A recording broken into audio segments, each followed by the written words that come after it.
Bismillahirrahmanirrahim. Rabbi shrah li sadri wa yassir li amri wahlul 'uqdatam min lisani yafqahu qawli. Assalamualaikum warahmatullahi wabarakatuh. Alhamdulillahirabbil alamin.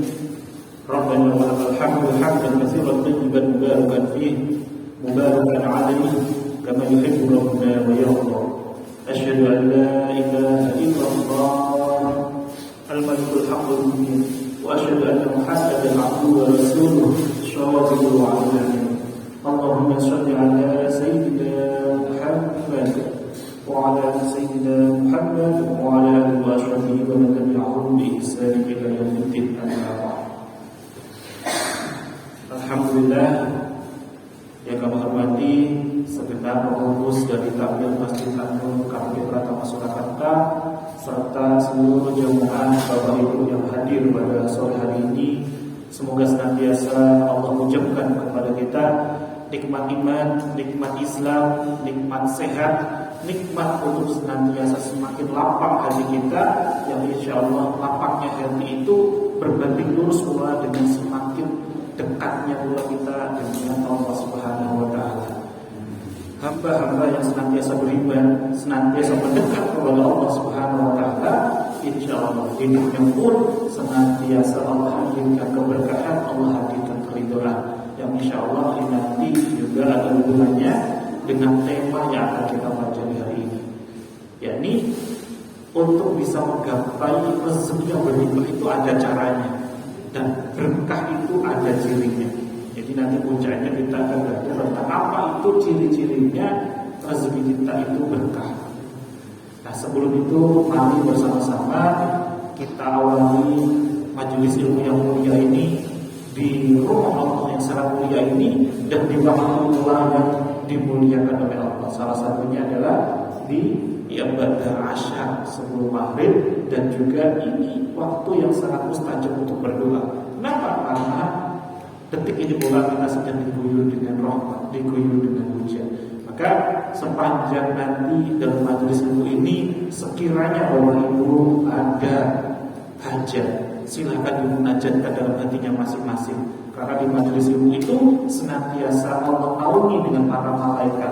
Allah hadirkan malaikat-malaikat Allah hadir di majelis ilmu ini, karena majelis ilmu ini adalah bagian dari taman-taman surga yang senantiasa Allah ridhoi, insyaallah. Maka mari kita awali majelis ilmu kita dengan membaca basmalah bersama-sama. Bismillahirrahmanirrahim. Ya Allah, ya Allah. Allahumma a'inna ala dzikrika wa syukrika wa husni ibadatik. Tolonglah kami untuk senantiasa semakin dekat dengan-Mu ya Allah. Mudah senantiasa bersyukur atas segala ketetapan yang menghadirkan kepada kami semua di sini ya Allah. Dan senantiasa jadikanlah diri kami ini termasuk hamba-hamba-Mu yang senantiasa memperbaiki amal-amal ibadah kami. Raditu billahi rabban wa bil islami dinan wa bi Muhammadin nabiyyan wa rasulan. Rabbi zidna ilma warzuqna fahma.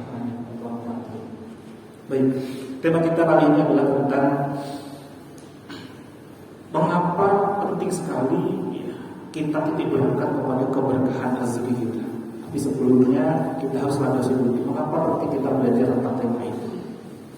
Karena masih banyak orang di luar sana ya, yang ingin banyaknya rezeki yang berlimpah, tapi cara memperolehnya dengan menghalalkan segala cara. Siapa sih sejatinya yang gak ingin dapatkan rezeki yang berlimpah? Tentu kita semuanya ingin. Dan rezeki di sini bukan hanya sekadar tentang nominal, tapi bagaimana kita menjadikan ya, keluarga kita pun semakin sakinah. Mungkin ada yang belum dapat jodoh segera dapat jodoh, mungkin ada yang belum punya keturunan ingin segera dikaruniai keturunan yang soleh-soleh, itu bagian dari rezeki pula. Mungkin ada pula yang masih ingin sekali ya dalam pekerjaannya itu semakin tenang, semakin lapang, semakin nyaman, itu juga bagian dari rezeki yang sangat luar biasa. Mudah untuk semakin kita khusyuk untuk beribadah kepada Allah, itu juga bagian dari rezeki. Karena salah satu tanda cintanya Allah hadir kepada hambanya adalah kita senantiasa mudah untuk melakukan amal-amal kebaikan. Kita senantiasa disentuh oleh Allah, dilembutkan hati kita untuk terus candu ingin terus berbuat kebaikan, Tapi di sisi lain, ketika kita ingin mendapatkan rezeki yang berlimpah, masih banyak orang di luar sana yang menggunakan cara-cara yang justru tidak sesuai dengan apa yang menjadi maunya Allah. Padahal dalam hadis qudsi dijelaskan bahwa wahai manusia, sesungguhnya aku punya kehendak dan engkau punya keinginan. Tidak akan terjadi apa-apa yang kau ingini kecuali apa-apa yang aku kehendaki. Dan jika kau mau penuhi apa-apa yang aku kehendaki, maka aku akan penuhi apa-apa yang kau ingini. Namun jika kau tidak mau memenuhi apa-apa yang menjadi kehendakku, maka aku akan jadikan kau kena dan letih dengan sebab apa-apa yang kau ingini. Sekarang pertanyaannya, ada nggak yang saat ini ya, rutinitas kita itu ya begitu-begitu saja? Datang, berangkat, pergi, ada yang ke lapangan, ada yang balik lagi, begitu-begitu saja. Seakan-akan hati kita itu nggak ada rasa tenang banget, rasa yang nyaman banget, nggak bisa benar-benar kita nikmati. Ya, mungkin saja salah satunya adalah kita ini masih terlalu fokus dengan apa yang kita ingini, tapi nggak mau menjalankan apa yang Allah kehendaki. Jadi masih banyak orang di luar sana inginnya ya, sesuai dengan keinginannya, tapi nggak mau memperhatikan apa-apa yang menjadi maunya Allah. Maka banyak orang yang ingin mendapatkan rezeki yang berlimpah, tapi yang dilakukannya masih sebatas ikhtiar bumi, bukan justru kembali dengan apa yang Allah ingin, apa yang Allah kehendaki. Salah satu contohnya adalah masih banyaknya yang menjadikan ya, takaran kebahagiaan itu adalah tentang seberapa banyak dan sedikitnya nominal gitu. Bagian pula bagaimana masih mengejar yang namanya nominal itu sebagai tujuan akhir, tujuan kebahagiaan. Padahal jelas-jelas kita diajarkan oleh Rasulullah SAW untuk senantiasa banyak-banyak mengucap kalimat istirja, kalimat yang ada di dalam Quran surah Al-Baqarah. Qalu inna lillahi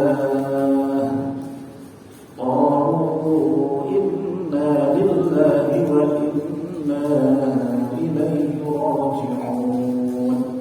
Jadi kita diminta untuk apa? Untuk senantiasa ingat, sadar bahwa kita semuanya ini adalah milik Allah dan akan kembali kepada Allah. Maka sebaik-baiknya tujuan hakiki kita itu adalah tentang seberapa dekatnya kita kembali kepada Allah. Jadi kalau kita masih takaran kita masih tentang kebahagiaan itu bukanlah tentang seberapa dekatnya kita kembali kepada Allah, masih terkait dengan nominal, maka itulah yang masih kita gunakan, masih cara-cara ikhtiar. Masih ada pula yang masih takaran kebahagiaan itu adalah di profesi, di jabatannya, Masya Allah. Maka ini akan kita ubah. Bagaimana agar semakin berkah itu justru kita ubah bahwa Allah itu tujuan hakikinya, sementara semua yang berkaitan dengan level duniawi itu adalah kendaraan kita untuk menuju semakin dekat dengan Allah. Misalkan bertambahnya dengan nominal, bertambahnya dengan bonus, bertambahnya dengan profesi, jabatan, itu menjadikan kita semakin mudah untuk beramal saleh, semakin dekat dengan Allah. Bukan justru menjadikan jabatan, profesi, tunjangan itu adalah tujuan utama kita. Karena beda niat, beda yang ada dalam hati kita, beda nanti hukumnya saat kita nanti di hari penimbangan, di hari yaumul hisab. Dan masih banyak pula sebagian dari kita yang merasa bahwa sumber rezeki itu dari mana? Ya, dari atasan kita. Sumber rezeki dari mana? Ya dari ini, dengan ikhtiar kita ini. Maka hati-hati sekali. Ini bagian dari kita menafikan, kita meniadakan bahwa Allah lah sumber rezeki. Jadi harus kita garis bawahi benar-benar bahwa rezeki itu datangnya dari Allah. Sementara pekerjaan kita, ikhtiar kita itu adalah bagian pula dari rahmatnya Allah untuk kita itu dimudahkan untuk ikhtiar. Karena kalau Allah gak izinkan kita bisa ikhtiar, ya rezeki gak bakalan datang. Salah satu bentuk kita bisa ikhtiar saja itu sudah bagian dari pemberian dari Allah Subhanahu wa Ta'ala. Maka kalau kita ini benar-benar mendapatkan rezeki yang berkah, rezeki yang berlimpah, salah satu kunci utamanya, mari senantiasa kita mengikuti dan senantiasa belajar memahami apa-apa sejatinya yang Allah mau, bukan hanya sekedar apa yang kita mau. Artinya apa? Maka tingkatkanlah senantiasa kita mengetahui apa-apa yang Allah perintahkan, apa-apa yang Allah larang, sehingga kita punya mudah untuk senantiasa menghindari hal-hal yang Allah larang dan juga senantiasa terus untuk mengamalkan apa-apa yang Allah perintahkan kepada kita. Dan mengapa berkah itu penting? Karena yang berkah itu ya sudah pasti akan ditolong Allah. Jadi kalau yang banyak itu belum tentu berkah, tapi yang berkah sudah pasti akan ditolong oleh Allah. Jadi kapasitas berkah itu bukan tentang seberapa banyak atau sedikit, tapi tentang pertolongan Allah itu akan hadir kepada kita. Lalu bagaimana menggapai rezeki yang berlimpah itu? Sebelum nanti kita belajar tentang keberkahan, kembali kita terus belajar dari satu pedoman petunjuk yang Allah berikan kepada umat baginda Nabi Muhammad Sallallahu Alaihi Wasallam. Yakni apa? Yakni dari Al-Quran. Mengapa Allah menurunkan Al-Quran yang di dalamnya banyak sekali kisah-kisah dari para umat-umatnya, para hamba-hambanya, para kekasih-kekasihnya, yang penuh dengan keajaiban, yang penuh dengan peristiwa-peristiwa luar biasa. Itu sejatinya untuk apa? Apakah hanya sekadar untuk dongeng saja atau untuk kita praktekkan diri? Untuk apa gitu? Untuk kita benar-benar amalkan atau hanya sebagai dongeng belaka? Oh iya dongeng gitu. Atau benar-benar kita amalkan gitu? Coba Bapak Ibu, kira-kira nih kalau Bapak Ibu ya di dalam buku ada yang panduan masak gitu. Ada panduan masak gitu. Itu kira-kira kalau kita nyanyikan saja, kita baca sambil kita nyanyikan, kita lakukan saja, matang nggak kira-kira masakan?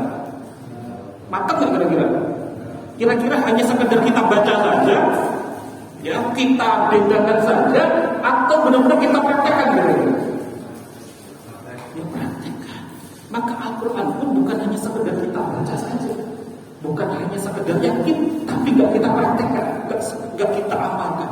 Maka ketika ada peristiwa-peristiwa luar biasa itu, selain kita ambil hikmahnya, kita ambil mana yang bisa kita praktekkan dalam kehidupan kita sehari-hari. Nah, salah satunya pada kesempatan sore hari ini kita belajar dari kisahnya Nabi Yunus alaihissalam yang beliau mengalami fase-fase yang sangat luar biasa ketika mengalami berbagai ujian persoalan yang dahsyat. Beliau ini bangkit dari kegelapan. Kegelapan apa? Kegelapan dari berbagai ujian, tantangan yang datang sekaligus bertubi-tubi. Salah satunya apa? Ketika beliau harus melemparkan dirinya ke dalam lautan. Itu prosesnya malam hari. Malam itu kira-kira terang atau gelap kira-kira di tengah lautan? Gelap. Tiba-tiba masih disambar dengan ikan paus. Gelap lagi itu di dalam perut ikan paus. Masih dibawa ke dasar laut. Gelapnya luar biasa. Gak lagi ada yang namanya cahaya sedikit pun. Bahkan jangankan cahaya, oksigen saja sangat terbatas tuh di dalam perut ikan paus. Lalu apa yang dilakukan oleh Nabi Yunus? Ini akan kita bedah perlahan-lahan. Karena bisa jadi kehidupan kita saat ini pun, saat dihadirkan berbagai ujian persoalan, biasanya kalau ujian kita itu ujian kehidupan tidak jauh-jauh dari 3 hal. Pertama biasanya tentang finansial.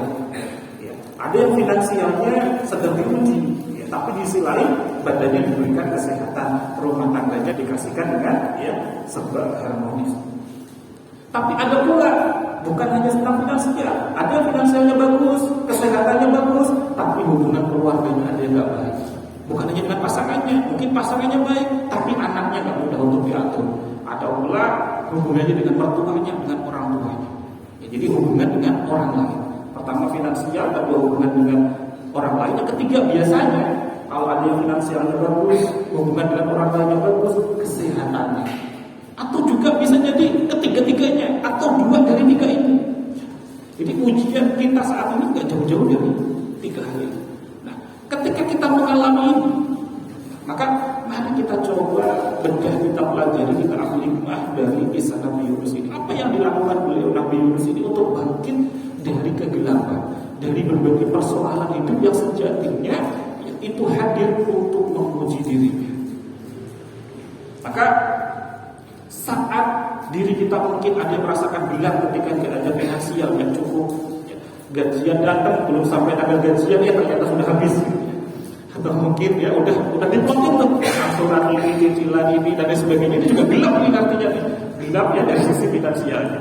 Atau mungkin juga ya ada yang di rumah pengennya sampai rumah tuh pengen istirahat, tapi masih ada saja ya satu sama lain dengan pasangannya hanya dari ucapan perilaku sedikit saja sudah jadi sesuatu yang luar biasa di rumah tangga kita. Ini juga bagian dari contoh gelapnya dalam hidup kita.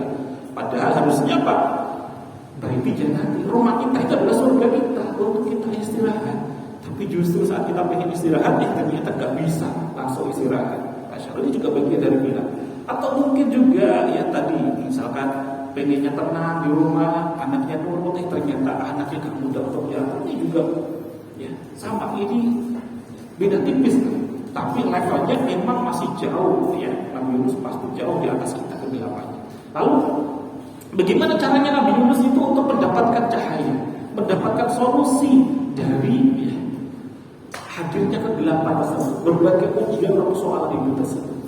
Justru yang dilakukan Nabi Yunus ini sebagaimana di dalam Al-Quran surah Al-Anbiya ayat 87. Beliau mengucapkan sebuah kalimat yang mengubah kehidupannya, mengucapkan sebuah kata yang ada di dalam Al-Quran ini yang mengubah drastis kehidupannya.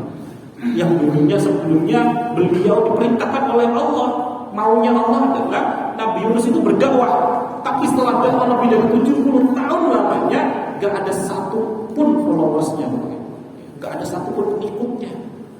Nah, kemudian beliau gak kuat, akhirnya beliau tinggalkan umatnya. Beliau ucapkan ya, semoga didoakan dan semoga nanti turun azab, turun musibah, turun badai, ditinggalkan umatnya. Tapi setelah beliau benar-benar memahami, Allah ilhamkan kalimat ini, solusi jalan terang itu hadir. Ketika beliau selamat lepas dari kegelapan ini, seluruh umatnya langsung beriman kepadanya. Bahkan tanpa ikhtiar. Jadi ikhtiarnya 70 tahun ternyata gak ada apa-apanya dibandingkan dengan apa yang dilakukannya saat menghadapi kegelapan ini. Artinya ketika kita ditunjuk oleh Allah untuk merasakan berbagai ujian ini, artinya memang Allah sejatinya inginkan kita untuk kembali ingat lagi, untuk butuh lagi kepada Allah, untuk mendekat lagi kepada Allah, sebagaimana yang dilakukan oleh Nabi Yunus alaihissalam di Quran surah Al-Anbiya ayat 87. Beliau ya mengucapkan kalimat la ilaha illa anta subhanaka inni kuntu minadh dhalimin. Kita mudah-mudahan dari kalimat la ilaha illa anta. Jadi saat dihadirkan ujian, apa yang dilakukan oleh Nabi Yunus?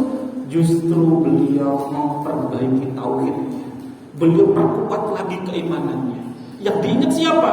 Yang diingat adalah Allah. Justru beliau semakin merasa butuh dan hanya butuh pertolongan dari Allah. Hasbunallahu wa ni'mal wakil. Sebagaimana doanya Nabi Ibrahim saat mau dibakar oleh Raja Namrud, hanya butuh kepada Allah, kembalinya kepada Allah. Ini harus kita perbaiki, karena seringkali saat kita itu dihadirkan ujian, kita itu sering terperdaya untuk butuh kepada selain Allah. Padahal Allah itu sangat pencemburu. Allah itu sangat pencemburu. Cemburu kepada siapa? Mereka yang saat dihadirkan ujian datangnya bukan kepada Allah, tapi masih datang kepada selain Allah. Allah itu sangat cemburu. Dan cemburunya Allah itu lebih cemburunya seluruh makhluk. Artinya Allah itu sangat cemburu sekali. Dan kalau Allah sudah cemburu, maka bisa jadi, kenapa kalau hidup kita masih begini-begini terus? Kenapa kalau kita tidak ketemu dengan jalan terang itu? Kenapa hajat yang selama ini kita idam-idamkan tak kunjung datang? Karena bisa jadi kitanya yang belum memperbaiki di satu fase ini. Kalau Nabi Yunus, ya, beliau memperbaiki dua banyak ketahuannya dulu. Beliau kembali bergantung hanya kepada Allah. Dia tidak butuhkan yang lain. Mau nanti mati ataupun tidak, beliau yang penting la ilaha illallah, la ilaha illa anta. Tiada Tuhan selain Engkau ya. Beliau memperbaiki ketahuan ini. Kalau kita mungkin di masanya Nabi Yunus, kita doanya apa? Ya Allah, lepaskan saya dari ikan paus. Betul nggak kira-kira? Betul nggak kira-kira? Tapi Nabi Yunus tidak. fokus dengan apa yang Allah mau, bukan apa yang ia mau. Coba kalau Nabi Yunus tiba-tiba bilangnya, ya Allah keluarkan saya dari ikan paus. Kira-kira Nabi Yunus selamat nggak? Di dalam lautan dikeluarin dari ikan paus. Coba, malah justru apa yang terjadi? Malah justru terbelah. Seringkali kita saat ini seperti itu. Ketika kita ini dihadirkan persoalan, pengen kita apa? Ya Allah saya ingin lepas dari ini, ya Allah saya ingin lepas dari ini. Padahal Allah lebih tahu dibandingkan dengan kita. Kalau kita dilepaskan saat itu, bisa jadi itu justru menjerumuskan kehidupan kita. Seperti Nabi Yunus, kalau sampai dia dilepaskan di dasar lautan, kira-kira seperti apa? Justru gak selamat. Makin-makin malah justru bisa hanyut. Tapi beliau justru total bergantung sepenuhnya kepada Allah. Pertolongan Allah itu datang. Yang kedua, dari doanya adalah apa? Subhanaka. Beliau justru memuji kepada Allah. Beliau senantiasa berprasangka yang baik-baik kepada Allah. Jadi bahkan saat dia lakukan ujian sekalipun masih belum tahu nanti itu dia nanti mau mati atau masih hidup, gak tahu Nabi Yunus. Tapi yang penting beliau senantiasa memuji kepada Allah, berprasangka yang baik-baik kepada Allah. Karena segala sesuatu yang Allah hadirkan kepada hambanya itu sudah pasti yang terbaik untuk umatnya. Bahkan di dalam Quran Surah An-Nisa ayat 40, Allah tidak akan mungkin menzalimi hambanya. Dan seandainya hambanya itu berbuat kebaikan seberat biji dzarrah, maka Allah akan balas berlipat-lipat. Jadi Allah tidak akan mungkin menzalimi kita. Mungkin wujudnya kita itu bagi kacamata manusia kita dizalimi, tapi sejatinya tidak bagi Allah, karena itu yang terbaik untuk Allah. Contoh, masih ingat kisahnya Nabi Musa dengan Nabi Khidir Bapak Ibu? Masih ingat begitu? Versinya kacamata manusia itu kita seperti Nabi Musa. Ketika melihat Nabi Khidir membunuh anak kecil, level kacamata manusia gimana? Wah ini jahat nih, gak boleh nih bunuh anak kecil. Tapi dalam ilmu hakikat, dalam ilmu marifat, ternyata setelah diketahui dijelaskan oleh Nabi Khidir, ternyata betul apa yang dilakukan oleh Nabi Khidir. Kenapa dia membunuh anak kecil tersebut? Karena nanti kalau dia itu dewasa, dia justru akan durhaka kepada kedua orang tuanya dan dia akan membahayakan seluruh masyarakat di sekitar. Maka oleh Nabi Khidir dibunuh. Tapi kacamata kita belum sampai ke sana. Ilmu kita, pemahaman kita belum sampai di sana. Sebagaimana Nabi Musa ketika protes kepada Nabi Khidir, kenapa perahu ini kok dilubangin? Nanti kalau bocor, kalau tenggelam gimana? Padahal Nabi Khidir sudah lebih tahu lagi bahwa apa? Karena di depan sana akan ada perompak, ada bajak laut yang siap mengambil, menghancurkan, merampas ya perahu apa saja yang ada di hadapannya. Maka aku lubangi ini agar Nabi selamat, gak sampai kelihatan sama si perompak. Maka kita harus senantiasa berprasangka yang baik kepada Allah. Karena dalam kitab Ihya Ulumuddin Imam Ghazali mengatakan, satu saja kita itu gak terima dengan apa-apa yang Allah hadirkan kepada kita, sama halnya kita ya, menutup 1000 pintu pertolongan Allah. Bayangin, satu saja kita gak terima dengan apa yang Allah kehendaki, maka 1000 pintu pertolongan Allah tertutup. Kenapa? Karena kita gak beriman dengan kepada Allah, gak beriman kepada Allah-Nya Allah. Maka yang pertama tadi perbaiki tauhid dulu, yang kedua perbaiki apa? Prasangka kita kepada Allah, perbanyak pujian kita kepada Allah. Maka kalau kita punya hajat, punya doa, sela-sela ini dengan apa? Memuji dulu kepada Allah, memuji kepada Allah. Makanya biasanya guru-guru kita pasti apa? Dengan hamdalah dulu atau hamdan na'amin, hamdan syakirin, itu pujian dulu kepada Allah. Ya. Diawali dengan pujian, diiringi dengan biasanya sholawat. Nah, yang ketiga yang dilakukan oleh Nabi Yunus adalah beliau mengucapkan apa? Inni kuntu minadh dhalimin. Artinya apa? Sesungguhnya aku termasuk orang-orang yang, padahal secara faktanya, secara realitanya yang salah bukan Nabi Yunus. Coba kita cek lagi kisahnya dulu.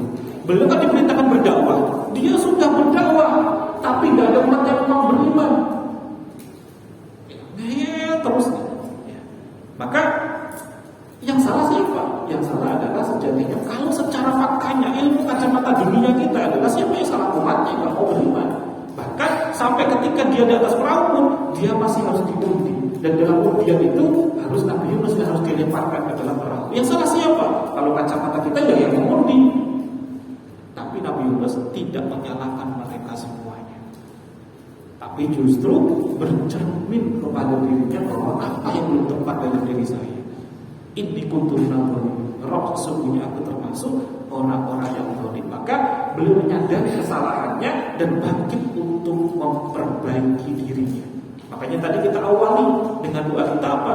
Allahumma a'inni atau a'inna ala dzikrika wa syukrika wa husni ibadatik. Ini selaras dengan doa ini. Allahumma a'inni, ya Allah, tolonglah aku ala dzikrika. Untuk apa? Semakin dekat kepada wa syukrika. Wa syukrika ini apa? Senantiasa kita bersyukur kepada Allah, berprasangka yang baik-baik kepada Allah, memuji kepada Allah. Wa husni ibadatik, artinya apa? Memperbaiki amal-amal ibadah kita. Ini bagian dari inni kuntu minadh dhalimin.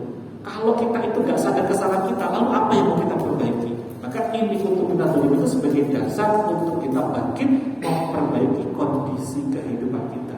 Maka insyaallah dengan jalan 3 langkah ini kita pun kian dihadirkan solusi cahaya untuk kita praktekkan dalam kehidupan kita sehari-hari. Jadi bukan hanya tentang kisah, tapi bagaimana kita bisa amalkan dalam kehidupan kita sehari-hari.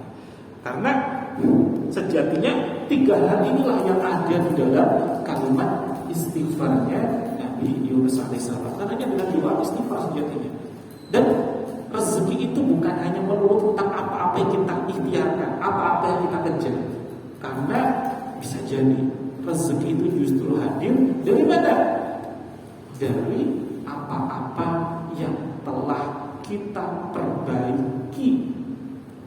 Mungkin bisa jadi karena adanya dari episode-episode kehidupan kita sebelumnya ada ketidaktepatan, ketidakbaikan kita kepada makhluk-makhluknya Allah.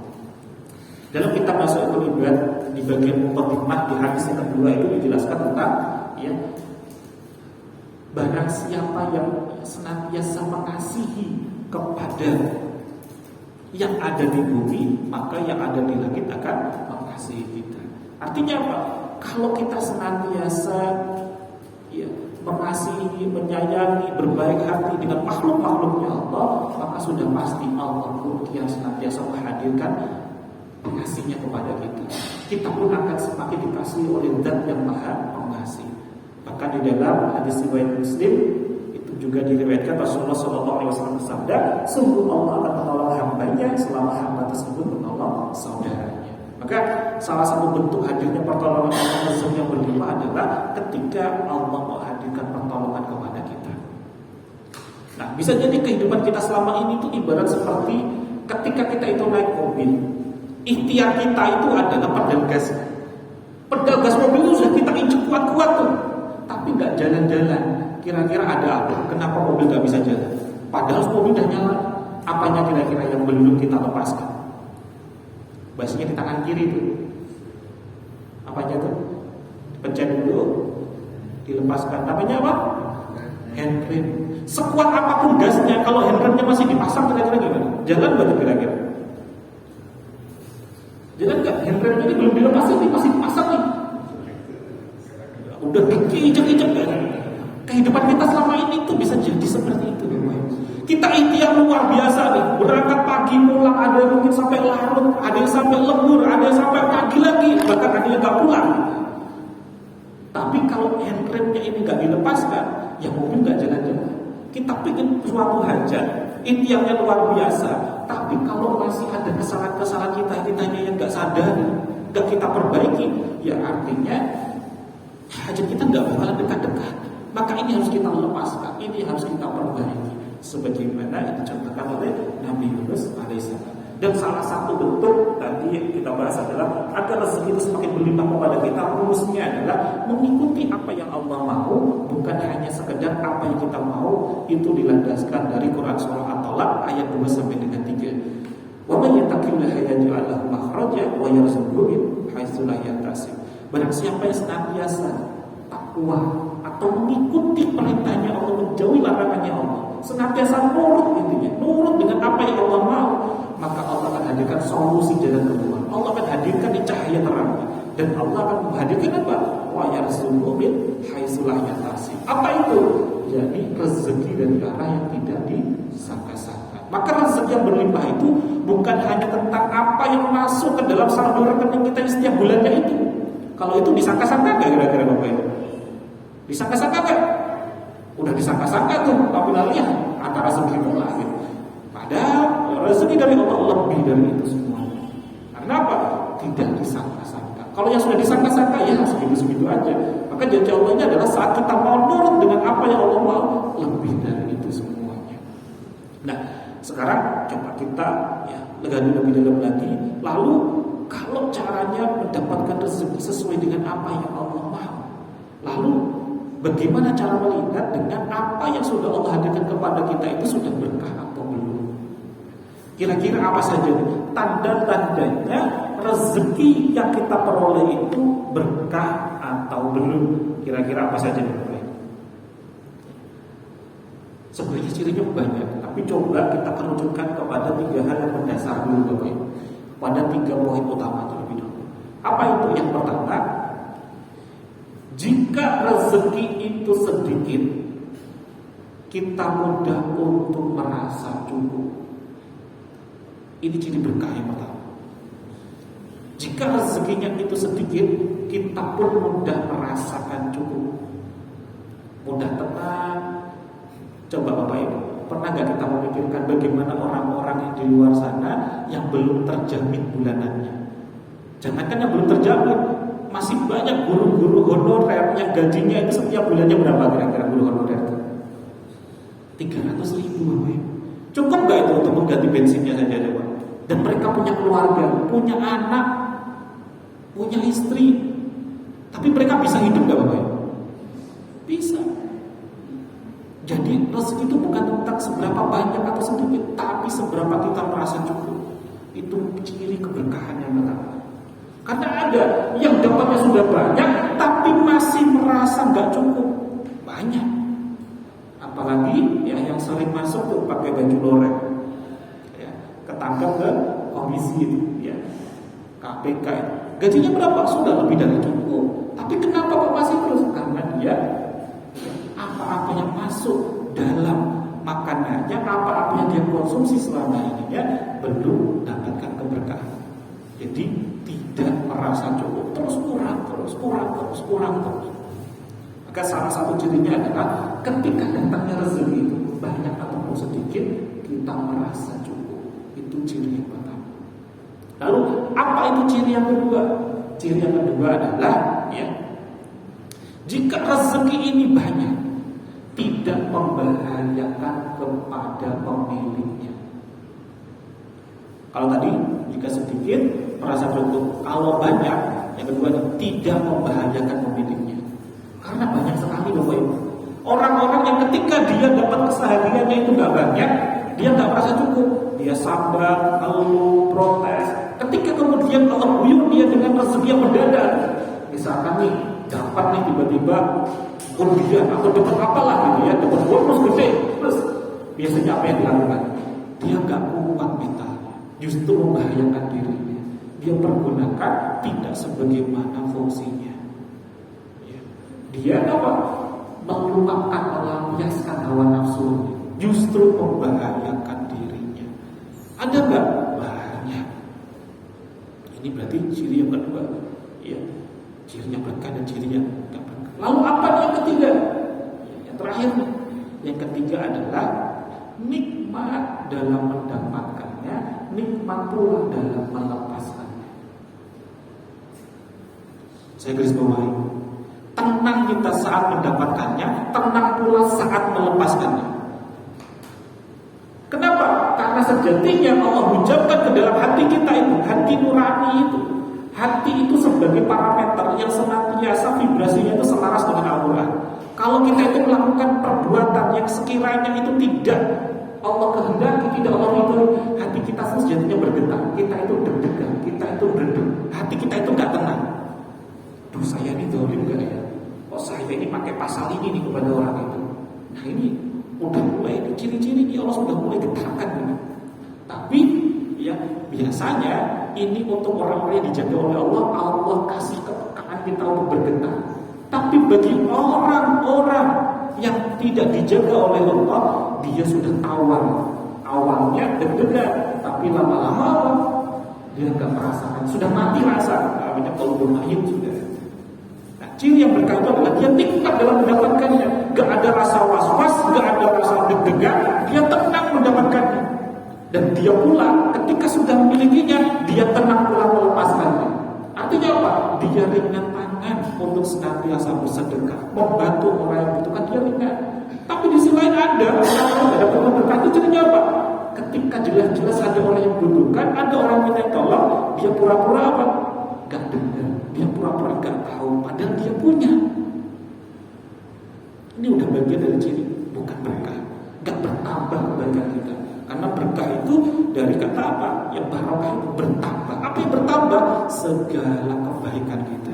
Tapi kalau kitanya saja ya mau melepaskannya aja udah gak tenang hati kita, maka ini bukan berkah. Padahal kalau kita bisa mendapatkan rasa damainya, tenangnya kita itu bahagia membantu orang lain, kita bahagia saat orang lain bahagia melalui wasilah kita, Masya Allah, kita akan muncul rasa candu.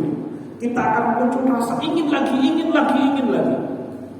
berbuat lagi, terus itu muncul rasa ketagihan. Tapi kalau itu belum dihadirkan kepada kita, maka ini akan kita kejar. Bagaimana caranya untuk bisa menghadirkan rasa senikmat itu? Karena orang-orang yang sebagaimana Utsman bin Affan itu sudah sampai merasakan masa itu, candu, pengen terus berbuat lagi. Bukan hanya Utsman bin Affan, Abu Bakar As-Siddiq lebih dahsyat lagi. Kan pernah ada satu riwayat, Umar bin Khattab itu pengen mengalahkan, ya, amal solihnya itu pengen mengalahkan Abu Bakar As-Siddiq. Ketika beliau datang menjumpai Rasulullah, beliau membawa harta yang banyak sekali. Hartanya itu pasti melebihi hartanya Abu Bakar As-Siddiq. Tapi setelah Abu Bakar dengan bangganya, Abu Bakar As-Siddiq datang, dia membawa barang, dan benar barangnya itu, hartanya yang disedekahkan itu di jalan Allah gak lebih banyak dari Umar bin Khattab. Tapi ketika ditanya oleh Rasulullah, wahai Abu Bakar, apa yang kamu tinggalkan untuk keluargamu? Apa jawab Abu Bakar? Aku tidak meninggalkan apapun kecuali engkau ya Rasulullah. Dia sudah menyerahkan 100% sepenuhnya di jalan Allah. Sementara Umar bin Khattab, apa yang kau tinggalkan untuk keluargamu? Aku tinggalkan separuh dari ini. Jadi yang membawanya adalah separuhnya aku tinggalkan untuk keluarga. Maka artinya dia masih kalah merasakan kenikmatannya itu dibandingkan dengan Abu Bakar As-Siddiq. Kalau Umar bin Khattab ya masih kalah dengan Abu Bakar As-Siddiq. Utsman bin Affan pun juga Masya Allah. Bahkan sampai dengan detik ini Utsman bin Affan itu saking beliau dermawannya sangat luar biasa, senang memberi itu. Sampai dengan detik ini kira-kira sudah berapa ratus tahun nih Utsman bin Affan sudah wafat kira-kira? Sudah berapa ratus tahun Bapak Ibu kira-kira? Itu? Kalau sekarang hijriah aja 1444, betul kan? Itu dari sisi hijrahnya, ya kurang lebihnya ya 1400 betul lah, kurang lebihnya 1400 tahun yang lalu wafat gitu ya. Bapak Ibu, rekening atas nama Utsman bin Affan itu sampai dengan detik ini masih ada saldonya, dan itu masih dipergunakan untuk memperbaiki hotel di sekitar Masjidil Haram. Ini masih ada, dan itu benar-benar tertulis dalam kitab fikih ekonomi Umar karya Dr. Jalibah. Sampai dengan detik ini itu masih mengalir ke pahalanya. Coba bayangkan, Utsman bin Affan sudah 1400 tahun yang lalu beliau dipanggil oleh Allah, hartanya masih terus mengalir kepada di jalan Allah. Sementara kitanya masih hidup atau sudah wafat nih? Masih. Tapi sudah berapa kali rekening kita mati? Udah ganti rekening. Kecuali rekeningnya gajian. Rekening yang lain udah berapa kali kita ganti? Ya Masya Allah, sudah almarhum ya. Masya Allah. Pada janji Allah, Masya Allah, dalam Quran surat Muhammad ayat 7, ya ayyuhalladzina amanu in tansurullah, ya, wahai orang-orang yang beriman, jika kalian menolong agama Allah, yang suku, maka Dia akan menolong, maka Allah yang akan berikan pertolongan kepada kita. Dan inilah yang dipraktikkan oleh sahabat Utsman bin Affan. Beliau pasti fokusnya adalah menolong agama Allah, maka Allah yang akan menolong kita. Lantas bagaimana dengan kita? Bisa jadi yang surga itu belum hadir kepada kita, pertolongan Allah itu belum hadir kepada kita. Kenapa? Karena kitanya masih muncul rasa yang namanya anania. Anania itu namanya apa? Mementingkan diri kita sendiri. Pengennya pokoknya saya, gak peduli dengan yang lain. Yang penting sayanya. Saya aja belum, saya aja juga butuh, enak aja kok itu ada yang minta-minta. Ini namanya anania. Dan rasa anania itu beda tipis dengan sifat namanya kibrun. Kibrun itu adalah rasa penonjolan diri. Dan kibrun itu atau kibrin itu yang dimiliki oleh lawannya Nabi Adam alaihissalam, yang ketika diminta untuk bersujud tidak mau bersujud. Kenapa? Karena dalam hatinya ada yang namanya kibrun, ada penonjolan diri, rasa dirinya paling dibanding yang lain, paling baik dibanding yang lain. Bahkan Rasulullah bersabda, ya, la yadkhulul jannah, tidak akan masuk surga. Siapa itu? Man kana fi qalbihi misqalun dzarratin min kibrun, yang ada di dalam hatinya walaupun seberat biji dzarrah rasa penonjolan diri, rasa merasa kita itu lebih baik dari yang lain, rasa paling dari yang lain. Itu ternyata sifat yang justru mencelakakan kita.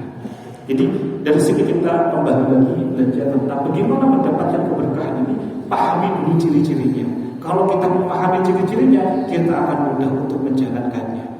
Jadi belajarlah berapapun yang saat ini detik ini hadir, untuk senantiasa kita syukuri, kita terima, untuk senantiasa merasa cukup, karena gak ada rezeki yang tertukar.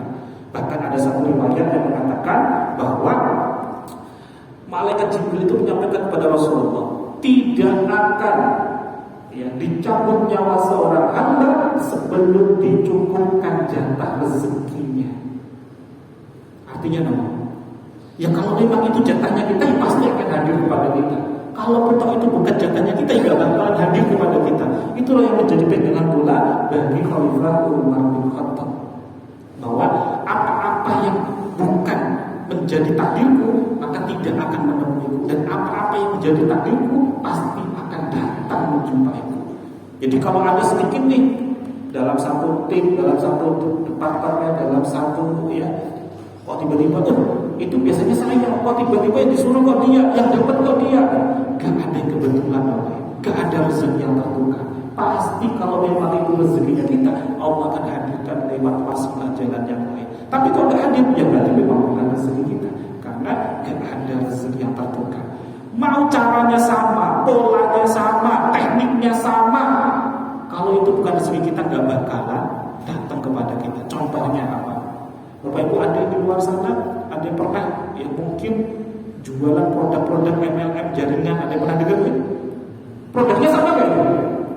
Sesama satu produk, sesama satu tim, satu jaringan misalnya. Produknya sama gak? Caranya sama gak? Tapi rezekinya beda-beda. Bilang bisa tuh diduplikasi, buktinya apa? Nasibnya beda-beda tetap. Iya kan? Rumusnya sama, caranya sama, produknya sama, tetap dapatnya beda. Kenapa? Karena jatah rezekinya berbeda-beda. Jadi ambil contoh, ada misalkan si fulan A gitu ya. Ketika dia mendapatkan rezeki berapapun itu dia cukupi, dia rasakan dia cukup, dia terima, dia bersyukur. Maka ketika dia dihadirkan yang banyak, dia pun akan mudah ringan untuk melepaskannya di jalan yang penuh dengan kebaikan. Ya. Ini contoh si fulan A. Beda dengan si fulan B. Kalau dari yang sedikit saja dia gak mudah untuk bersyukur, lalu dari mana Allah mau kasih yang banyak? Kalau putus sekalinya dikasih yang banyak, itu bukan rezeki, tapi itu adalah istidraj. Allah sudah ukur dia, dicoli, sudah dibiarkan sekalian, tergelincir sekalian. Alhamdulillah, alhamdulillah. Semoga kita terjaga dari si B ini. Maka bismillah, mari bersama-sama terus kita belajar mengingat kepada Allah, dekat dengan Allah, dekat dengan para alim ulama, untuk senantiasa watawassul bil haq watawassul bis sabr, senantiasa saling nasihati dalam hal kebaikan, senantiasa saling nasihati dalam hal kesabaran, untuk senantiasa himbo, belajar qanaah, belajar berilmu kepada Allah Subhanahu wa taala. Karena semakin kita mudah untuk qanaah, bahwa Allah semakin lapangkan hati kita, yang insya Allah berbanding lurus pula dengan kelapangan rezeki kita. Amin amin amin. Allah kita doa bersama-sama ya. Silakan hadirkan posisi duduknya yang senyaman-nyamannya, sekhusyuk-khusyuknya, karena adalah waktu yang sangat mustajab untuk kita bermunajat kepada Allah Subhanahu wa taala. Allahumma shalli ala sayyidina Muhammad wa ala sayyidina Muhammad. Alhamdulillahi rabbil alamin. Hamdan na'imin, hamdan syakirin, hamdan yuafi ni'mahu wa yukafi'u mazidah. Ya Rabbana kama yanbaghi li jalali wajhikal karim wa 'azimi sultanik. Allahumma yassir lana wa la tu'assir. Hasbunallahu wa ni'mal wakil, ni'mal mawla wa ni'mal nasir. Allahumma innaka ta'lamu sirrina wa alaniyatina fatuqal mu'adiratina. Allahumma ighfir lana wa liwalidina warhamhum kama rabbayana shighara. Rabbana hab lana minas shalihin. Rabbana hab lana min azwajina wa dhurriyyatina qurrata a'yun waj'alna lil muttaqina imama. Allahumma ighfir lana warhamna wajburna warfa'na warzuqna wahdina wa'afina wa'fu 'anna. Rabbana zalamna anfusana wa in lam taghfir lana wa tarhamna lanakunanna minal khasirin. Allahumma rabbana anzil 'alaina ma'idatan minas sama' takunu lana 'adlan li awwalina wa akhirina wa ayatan minka warzuqna wa anta khairur raziqin. Ya Allah ya Rahman ya Rahim, pada hari ini, kesempatan kali ini kami semua hadir di sini bermunajat kepadamu ya Allah, di masjid yang mulia ini ya Allah, di rumahmu ini ya Allah. Maka ijabahkanlah seluruh hajat-hajat kami yang hadir di sini ya Allah. Tentu kami memiliki hajat masing-masing. Kami yakin Engkau maha mendengar, Engkau maha mengabulkan pada setiap hamba-hamba yang senantiasa kembali bersimpuh beribadah kepadamu ya Allah. Engkau tidak akan membiarkan kami pulang dengan tangan hamba ya Allah. Maka kabulkanlah seluruh hajat-hajat kami ya Allah. Ya Allah ya Rahman ya Rahim, selamatkanlah kami dari siksa kubur maupun siksa api neraka ya Allah. Ya Allah ya Rahman ya Rahim, berikanlah kami kemudahan, kelancaran dari urusan dunia maupun urusan akhirat kami ya Allah. Urusan pekerjaan kami untuk memberikan nafkah untuk seluruh anggota keluarga kami ya Allah. Berikanlah kemudahan, kelancaran ya Allah.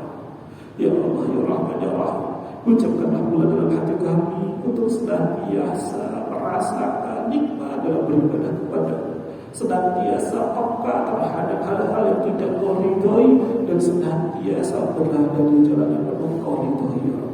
Ya Allah ya Rahman ya Rahim, mungkin detik ini saat ini masih ada yang hadirkan ujian berupa finansialnya ya Allah. Maka hadirkanlah kemudahan, kelancaran dalam lilitan-lilintahan dari finansialnya ya Allah.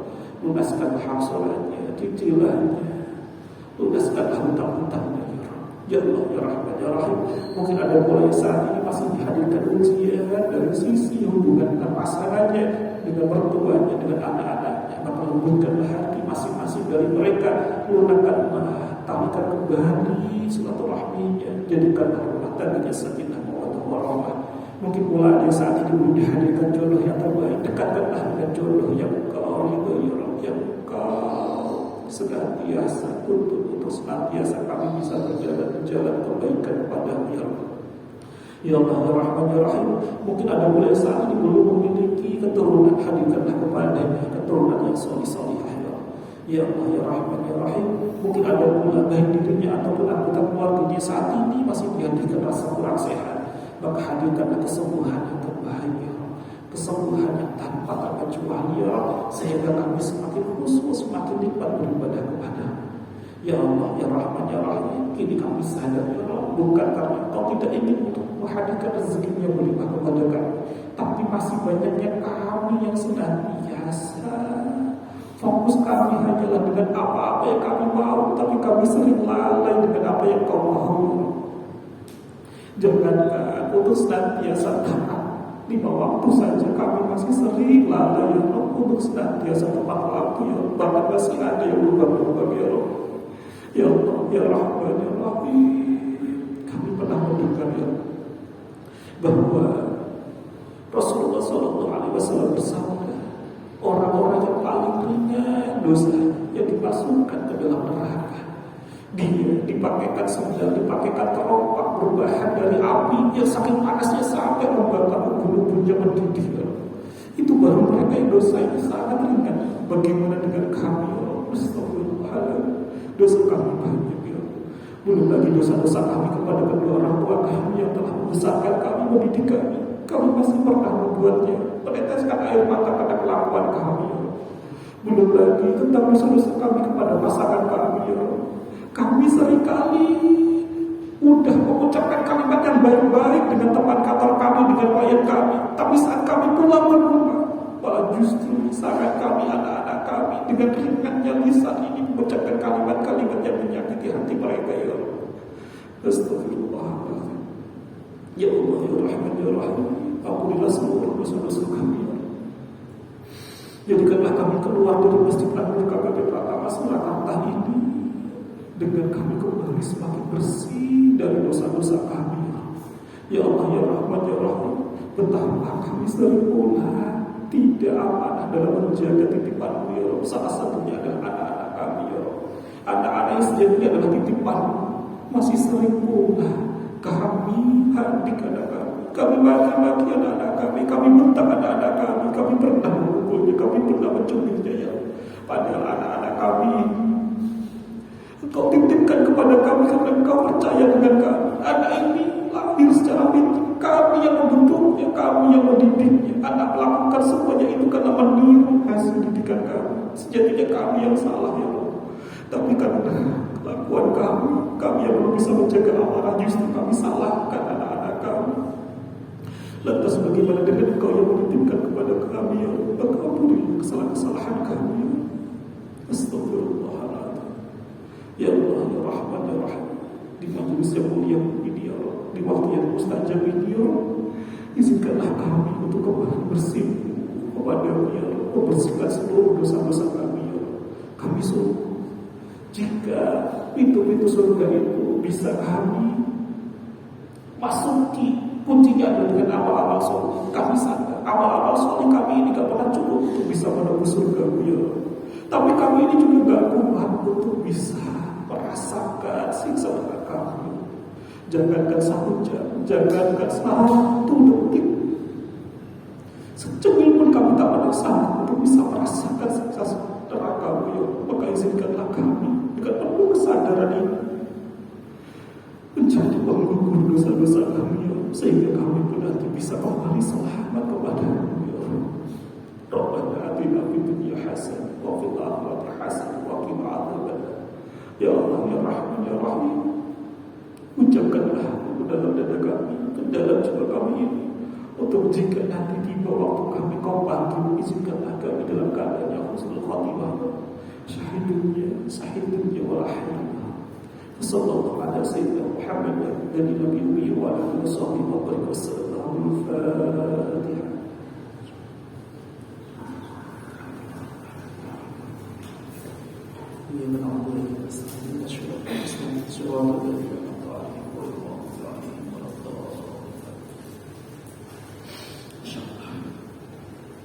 Semoga kita bersama-sama berdoa ini jadikan mustajabnya, makbulnya, dan apa-apa yang ada kita ya Allah ijabah.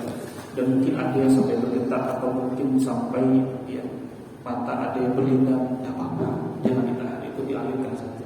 Karena Rasulullah SAW pernah yang pernah bersabda, ada air mata, ada mata yang tidak akan pernah tersentuh api neraka. Siapa itu? Mata yang terjaga saat di medan perang, dan mata yang pernah menangis karena takut kepada Allah. Maka mata itu tidak akan pernah tersentuh oleh api neraka.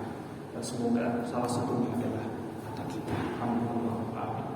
Terima kasih Bapak Ibu semuanya. Jika ada sekiranya ada suatu hal yang belum tepat, mohon ridhonya, mohon maaf yang sebesar-besarnya agar tidak menjadikan dosa dari saya. Jika ada suatu hal yang benar yang hak, itu semata-mata dari Allah Subhanahu wa Ta'ala. Billahi taufiq wal hidayah wal hidayah. Kita tutup dengan doa kafaratul majlis bersama-sama. Subhanallahumma wa bihamdika, asyhadu an la ilaha illa anta, astaghfiruka wa atubu ilaik. Sekian dari kami. Assalamualaikum warahmatullahi wabarakatuh.